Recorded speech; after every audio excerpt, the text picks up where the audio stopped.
By the time my mother stood in my childhood doorway, holding a blue dress on a hanger, I had already decided that some uniforms are harder to hide than others.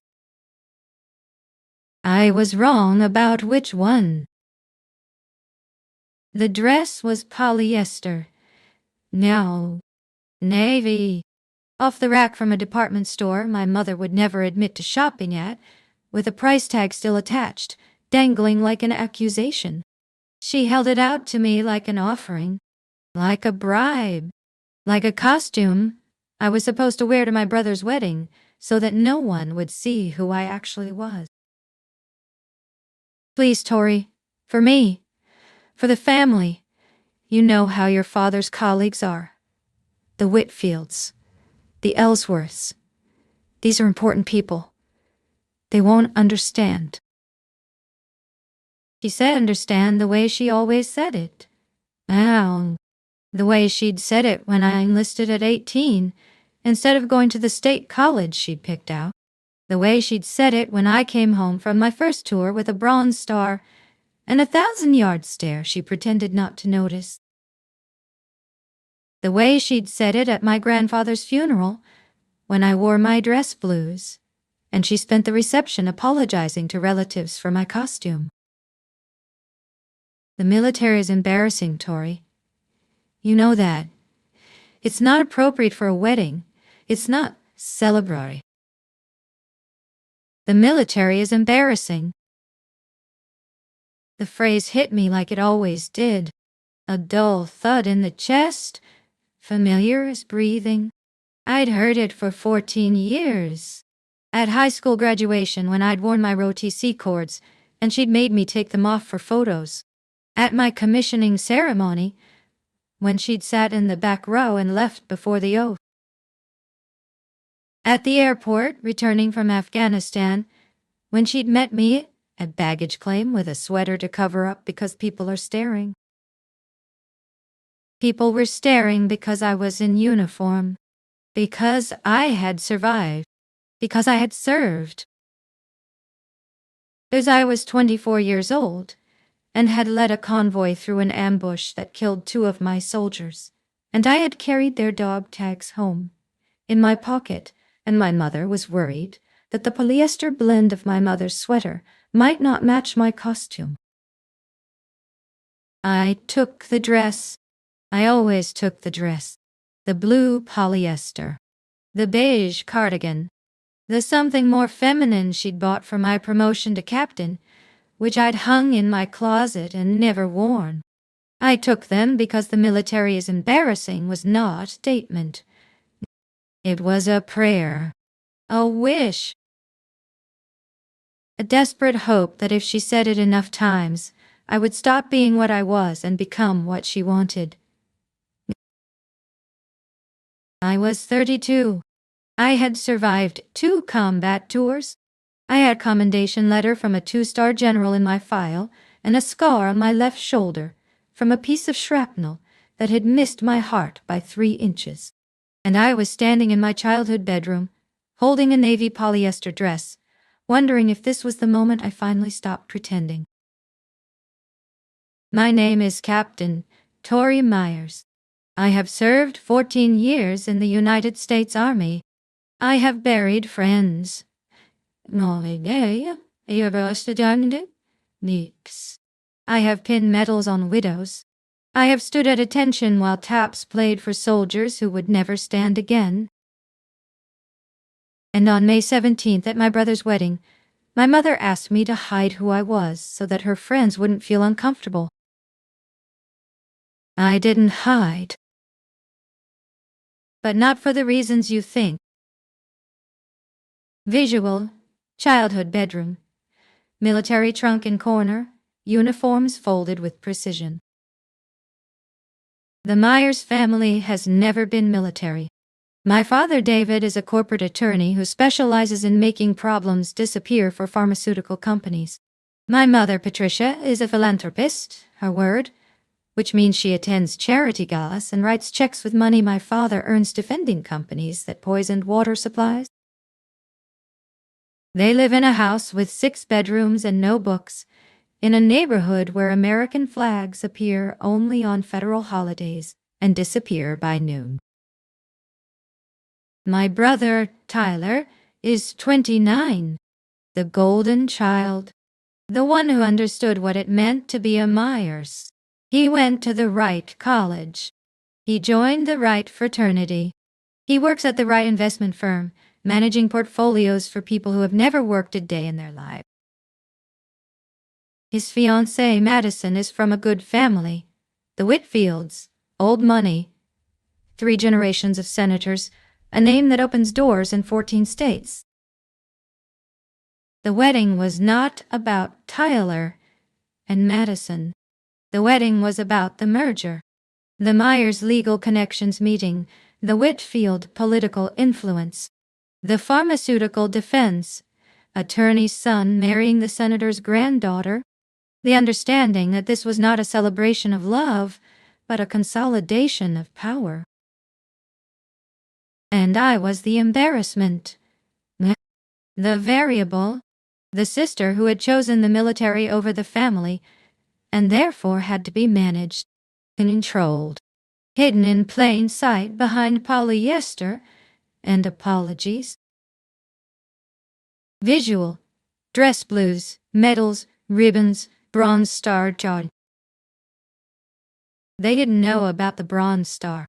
I never told them. The citation was classified, operation still active, but the medal was real. The scar was real. The 2 soldiers who didn't come home were real. Sergeant First Class James Okonkwo, Specialist Maria Santos Sob. I had written their families' letters. I had sat in their kitchens while their mothers cried, and their fathers shook my hand, and their children asked when Daddy was coming home. I had pinned Okonkwo's medal on his daughter's dress at the memorial. She was 4. She called me the captain lady and asked if I knew her daddy in heaven. I told her I knew him in a place better than heaven. Oh, I told her he was brave. I told her he was my friend. I didn't tell her that I had ordered the convoy route, that I had made the decision that put his vehicle in the lead. That I woke up every morning, wondering if a different choice would have brought him home. My mother called the medal that thing.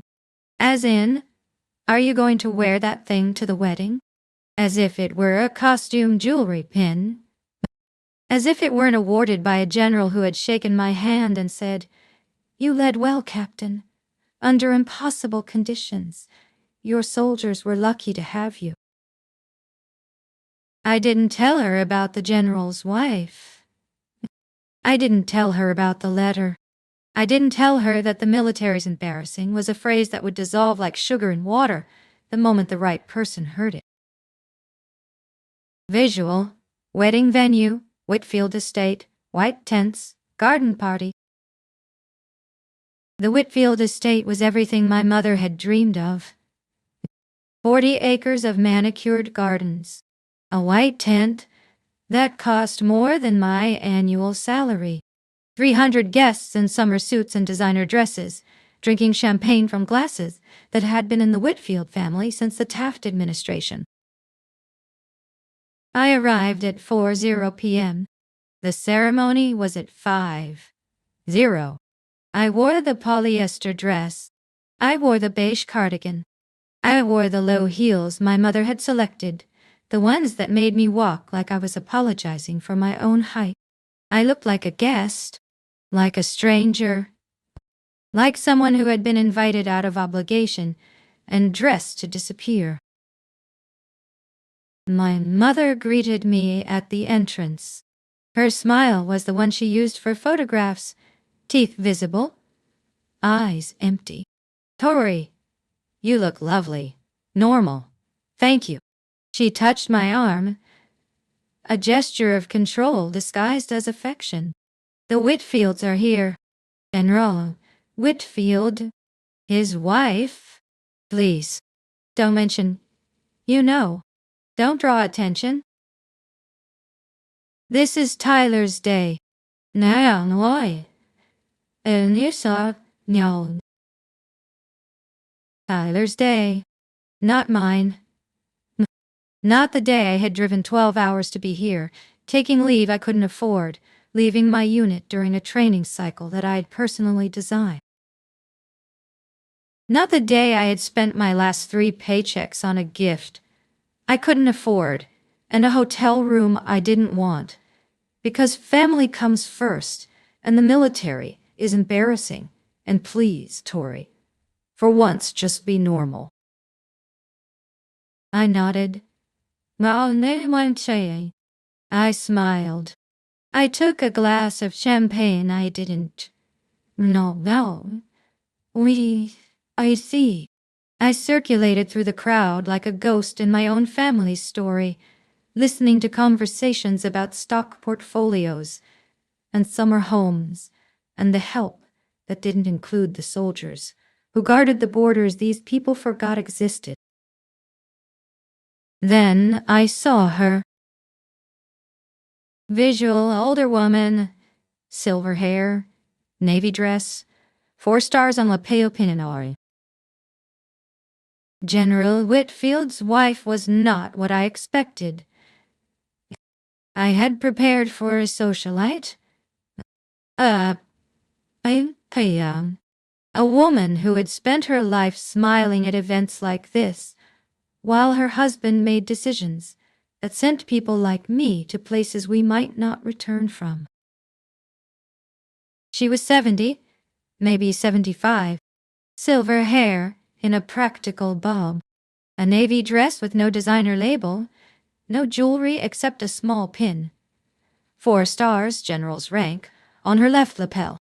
She stood near the bar, alone, watching the crowd with an expression I recognized, the look of someone who had seen too much to be impressed by any of this. Our eyes met. She nodded. Not the polite nod of a stranger, the nod of someone who recognizes their own. Oh. I didn't approach her. I was supposed to be invisible. I was supposed to be normal. I was supposed to be the polyester dress, not the dress blues, not the Bronze Star, not the captain who had led soldiers through fire and brought home their dog tags when she couldn't bring home their bodies. She approached me. Captain, and I did. Captain, not a question. Well, not a question. A statement. She knew. She had seen me before she saw the dress. I'm Eleanor Whitfield. My husband told me about you. The convoy ambush. The Bronze Star. He wrote the commendation letter himself, you know. He doesn't write many personally. I stood frozen, the champagne glass cold in my hand. Oh, my mother's voice somewhere behind me, laughing at something, unaware that the world was tilting. He wrote it? General Whitfield doesn't forget soldiers who serve with distinction. Oh, why? And she looked at my dress, at the cardigan, at the heels that made me walk like an apology. He also doesn't forget when good soldiers are treated poorly by the country they protect. Is there a reason you're not in uniform, Captain? I didn't answer. I couldn't. 14 years of the military is embarrassing had built a wall I didn't know how to climb. I stood there, in polyester and beige, while the general's wife looked at me with the respect my own mother couldn't manage. Forgive me, she said. That was presumptuous. But I spent 40 years as an army wife. I buried friends. I comforted widows. I watched generals write letters that would never be enough. And I learned that the only thing more embarrassing than serving your country is pretending that service doesn't matter, because it makes dinner guests uncomfortable. Ow. She touched my arm. Not controlling. Not performative. Not performative. The touch of someone who had stood where I stood and survived. Your mother asked you to hide, didn't she? I nodded. And you agreed. Because she's your mother. Because family is complicated. Because sometimes the uniform is easier to wear than the disappointment. She paused. I hid for 20 years, Captain. I wore the right dresses. I smiled at the right parties. I let people call me the general's wife instead of Eleanor, who had her own career, her own medals, her own reasons for service that had nothing to do with who I married. Honey. Then my son died, in uniform, in a place I couldn't pronounce, and I realized that every time I had hidden, every time I had let someone diminish what we did, I had dishonored him. I had dishonored myself.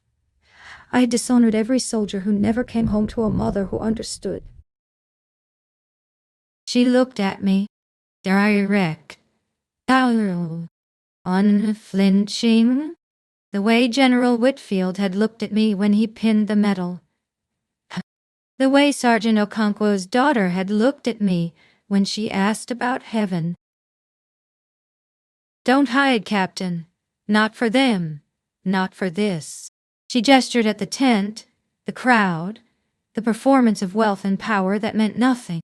They don't deserve your invisibility.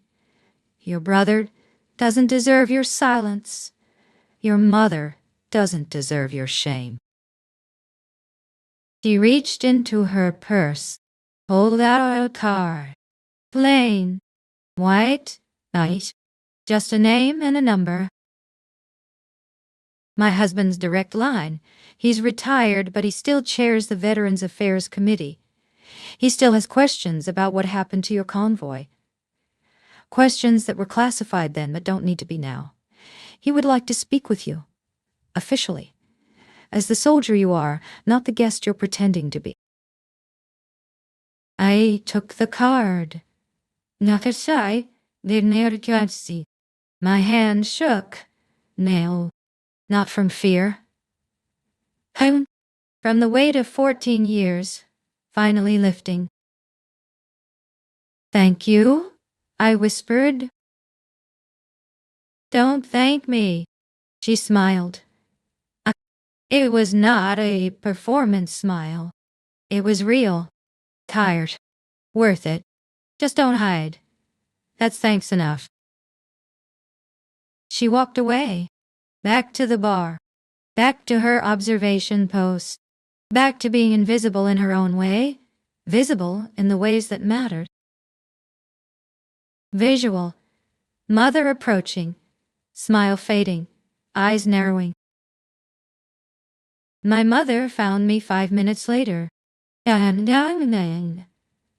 She had seen. I don't know what she had seen. The card, the conversation, the way I stood straighter than the polyester dress allowed, but she knew something had changed. Tori, what were you talking to Mrs. Whitfield about? Eleanor, I said. She asked me to call her Eleanor. Naya, what others? Maybe name you could be. My mother's face tightened. The smile became a mask. Don't be familiar. She's a general's wife. She's important. You need to be careful. Don't embarrass us. Don't embarrass Tyler. This is his day. His day. Again. Always his day. Tyler's graduation. Why on the wall? Tyler's promotion. Tyler's engagement. Tyler's wedding. The days that mattered. The days that required performance.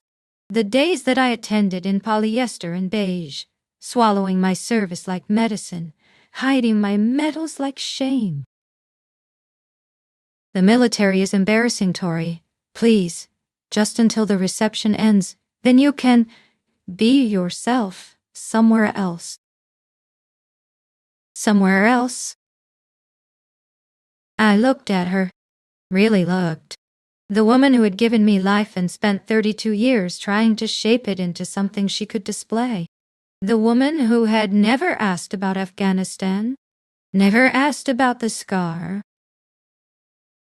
never asked about Okonkwo or Santos, or the nights I woke up screaming in a hotel room 12 hours from anyone who knew my real name. The woman who had taught me that love was conditional on invisibility. That family meant hiding. That understanding only flowed one direction, from daughter to mother, from soldier to civilian, from the one who served to the one who was embarrassed by the service. I reached into my purse. The card was there. Solid. .in. Ahawaitu. Real. A door opening. Then I reached deeper. Past the card. Past the phone. Past the lipstick my mother had approved. To the envelope I had carried for 14 years. The one I had never opened in front of her. The one with the return address, Office of the Chief of Staff, United States Army. I pulled it out, held it in my hand. Absolus, the envelope that contained my next assignment, my next promotion, the next chapter of a life that had nothing to do with polyester or beige or somewhere else. Mom, I said.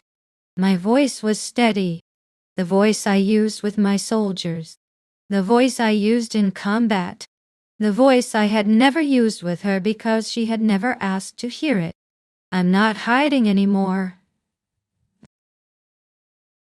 I opened the envelope. Read the first line aloud. Captain Victoria Myers, you are hereby assigned to the Office of Military Liaison, United States Senate Committee on Veterans Affairs. Report date, June 1st. Reporting Officer, General Robert Whitfield, Rep. My mother's face went through a transformation I will remember until I die. Confusion, then recognition, then something that looked almost like fear. The General Whitfield? The senator's father? Tory? How did you... I don't understand. This isn't... You can't just... I can, I said. I did. I served. I led. I survived. And someone who matters noticed. Someone who doesn't think the military is embarrassing. Someone who thinks it's worthy of respect, of representation, of a voice in rooms where decisions are made. I looked at the card in my other hand. Eleanor's number. I did. The direct line. The door that had been opened not by my family's connections, but by my own service, my own sacrifice, my own refusal to stop being what I was, even when I was wearing polyester and pretending to disappear. Mom, I said, the military isn't embarrassing, you are. Visual. Silence. Wedding guest turning. Tyler staring. Madison's mouth open. The silence was absolute. Not the silence of a paused conversation. The silence of a world stopping. Of 300 people in summer suits and designer dresses turning to look at the woman in polyester who had just spoken a truth no one had expected. My mother's face was white. Her hand went to her throat, to the pearls my father had bought her for their 20th anniversary, the ones she wore to every event as proof of her husband's success. Tori, she whispered. Not here. Not now, please. Why not here? I asked. Why not now? You wanted me here. You wanted me visible. You just wanted me to be visible as something I'm not. To wear a costume so your friends wouldn't know what I really do. So the Whitfields wouldn't know. So the Ellsworths wouldn't know. So everyone could pretend that your daughter is a normal person with a normal job, and not someone who risks her life for people who don't even know her name. I stepped back, took off the cardigan, let it fall on a chair. The polyester dress looked cheap without it. Exposed. Wrong. Well, I spent 14 years letting you be embarrassed by me. I'm done. I'm not embarrassed. I'm proud. I'm proud of what I survived. I'm proud of who I served with. I'm proud of the medals you call that thing and the scars you pretend not to see, and the soldiers I couldn't bring home whose families still send me Christmas cards because I was the last person who saw their child alive. Ow. I looked at Tyler, at Madison, at the wedding that was supposed to be about their merger, their power, their perfect performance of family. I'm sorry, I said, and I meant it. I hope your marriage is happy. I hope you have everything you want. But I can't be here. I can't wear this. I gestured at the dress. I can't be invisible so that other people can be comfortable. Not anymore. I turned, walked toward the exit, my heels clicking on the stone path. The wrong heels, the apologetic heels, the ones that made me small. I stopped, took them off, left them on the path, walked barefoot to my car, gravel digging into my soles, each step a reminder that I was real, that I existed, that I was not a costume. Visual, car driving away, estate in rearview mirror, sunset Yon. I drove to the hotel, changed into my dress blues, the uniform my mother had called embarrassing, the one with the bronze star, the one with the ribbons that meant something to people who understood. I pinned the medals carefully, straightened the jacket, looked in the mirror and saw, for the first time in 14 years, someone I recognized. Then I drove back. Not to the wedding, to the reception. To the tent where 300 people were eating dinner and pretending they hadn't witnessed a daughter confront her mother. To the place where Eleanor Whitfield was standing near the bar, watching the door, waiting. She saw me. She smiled. Not the performance smile, the real one, the tired one, the worth it one. Captain, she said, as I approached, you came back. I came back, I said, as myself. She nodded. My husband is in the library. He would like to meet you, officially, as the soldier you are. She paused. He also asked me to tell you. The committee has questions about the convoy ambush, about the intelligence failures, about why good soldiers died for bad information. He thinks you might have answers. He thinks you might help prevent it from happening again.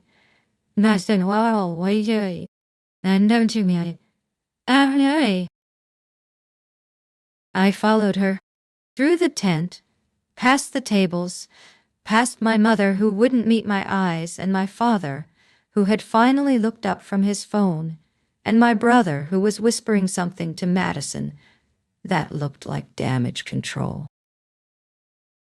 Past the guests who stared at my uniform, who saw the medals, who understood, finally, what my mother had spent 14 years trying to hide.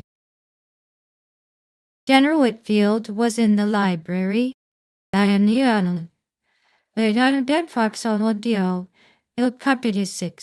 White hair. Blue blazer. The 4 stars on his collar, the only indication of who he was. He stood and I entered. Thou saluted, a retired general saluting a captain. Captain Myers, he said, I've been waiting to meet you. Your actions at the Kunar province convoy were extraordinary, under impossible conditions, with inadequate support, and you brought your soldiers home. Not all of them, but you brought them home.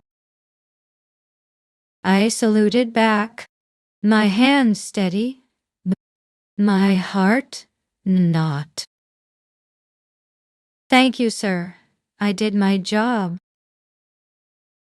You did more than your job. He gestured to a chair. Sit, please. We have much to discuss about the past, about the future, about a position that needs someone who understands what it costs to send people into harm's way. Someone who won't forget. Someone who won't hide. I sat. No, not because he was a general, because he was someone who saw me, who didn't need me to be polyester or beige or normal, who understood that the military wasn't embarrassing, it was essential, that soldiers weren't costumes, they were people, that the only thing more dangerous than combat was the silence of people who should have spoken and didn't. We talked for 2 hours about Kunar, about intelligence failures, about the letter he had written and the questions he still had, about the Senate position and what it meant and what it could mean, about my mother briefly, when he asked why I wasn't at the wedding, and I told him the truth, and he nodded and said, my wife hid for 20 years. Some families take longer to understand. Some never do. Nay. When I left, the reception was ending. Guests were departing. My parents were gone. My mother had left. My father with her, Tyler and Madison, managing the departure with the efficiency of people who had already called their publicist. Eleanor was waiting at the door. She handed me a photograph, black and white, a young man in uniform. Attanal, Ern, Yandali Meyo son, Atamanijapakali, Minu, Single Morty, the one who had died, the one who had taught her not to hide. His name was Robert, she said, like his father. He was a captain too. He would have liked you. I took the photograph, held it carefully. A stranger who had given me what my own family couldn't. Permission to be visible. To be proud. To be exactly what I was. Thank you, I said, for the card, for the conversation. For the door, for the son who had taught her to open it. Don't thank me, she smiled. Young one, the tired smile, the real one. Just wear the uniform, that's thanks enough. Visual hotel room, uniform on chair, photograph on nightstand. When I wanted to meet you. I didn't go to the wedding breakfast. I didn't send a gift. I didn't call to apologize or explain or smooth over the performance I had ruined.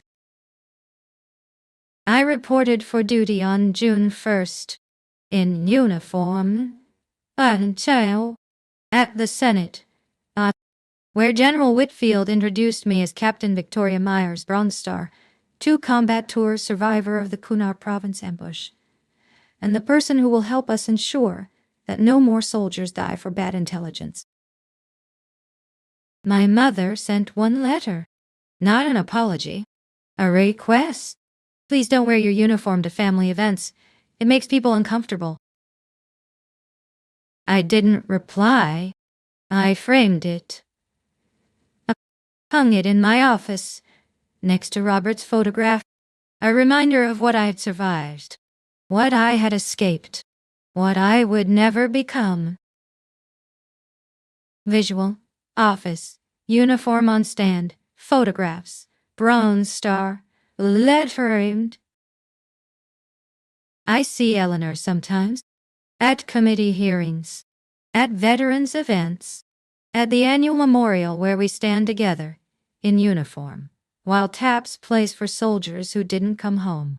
She doesn't hide. I don't hide. We are visible together, two women who learned that the only thing more embarrassing than service is the silence of those who should have spoken. Tyler divorced after 2 years. Madison's family had concerns. My mother still attends gala, still writes checks, still tells people I work in government with a little laugh that suggests it's not important. My father still defends pharmaceutical companies. They are still the same people. I am not. Not. Visual. Morning light. Uniform pressed. Coffee. Photograph.agu. My phone has been silent for 147 days. Not blocked. Not changed. Just silent. My mother stopped calling after I didn't reply to her letter. My father never called. He had never called me directly in my life. Always through her. Always your mother wants to know. Tyler sent one text. You ruined my wedding. I didn't reply. He hasn't sent another. I don't miss them. I miss the idea of them. The idea of a mother who would have pinned my medal on my chest herself. A father who would have saluted. Nehru? Of a brother who would have said, I'm proud of you, instead of you ruined my wedding. But I have something better. I have Robert's photograph. I have Eleanor's card, still in my wallet, worn soft at the edges. I have the general's respect. I have the committee's trust. I have soldiers who write to me, who call me, who say, Captain Myers, you were the reason I made it home. And I have the uniform. The one my mother called embarrassing. The one I wear every day. The one that doesn't hide. That doesn't apologize. That doesn't disappear. My name is Captain Victoria Myers. I am 32 years old. I was the daughter who hid, the sister who wore polyester, the soldier who was asked to be invisible so that other people could be comfortable. I am visible now. My phone hasn't rang in 147 days.